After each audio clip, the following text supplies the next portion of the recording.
নমস্কার, শুভ সকাল। আজ 28শে নভেম্বর শুক্রবার। পঞ্জিকা অনুসারে আজ অঘ্রাণ শুক্লা অষ্টমী তিথি। আজ পালিত হচ্ছে মাসিক দুর্গাষ্টমী।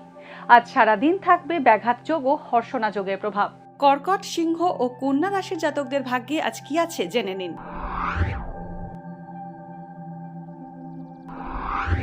কর্কট রাশি, ব্যবসায় সচেতনতা অবলম্বন করুন। দামি বস্তু চুরি হতে পারে। জীবনসঙ্গীর স্বাস্থ্য নিয়ে উদ্বেগ বাড়তে পারে। আমদানি রপ্তানির ব্যবসা লাভজনক হবে। বাদ বিবাদ এড়িয়ে চলুন। জ্ঞাতি শত্রুতার কারণে সমস্যায় পড়তে পারেন। রাজনীতিবিদদের সমর্থন পেতে পারেন। সিংহ রাশি, আটকে থাকা সরকারি কাজ সম্পূর্ণ হতে পারে। ব্যবসায় নতুন পরিকল্পনা রূপায়ণ হতে পারে। নতুন কর্মসংস্থানের সুযোগ আসতে পারে। অন্যের উপকারের জন্য অর্থ ব্যয় করতে পারেন। আর্থিক লেনদেন সচেতনতার সঙ্গে করুন, অন্যথায় অর্থ নষ্ট হতে পারে। কাজের দায়িত্ব বাড়বে। কন্যা রাশি, আজ দীর্ঘদিন ধরে চলা ঋণ থেকে মুক্ত হতে পারেন।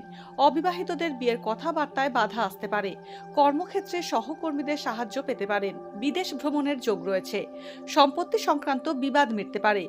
বাবার স্বাস্থ্য নিয়ে উদ্বেগ বাড়বে। আইনি সমস্যা থেকে দূরে থাকুন।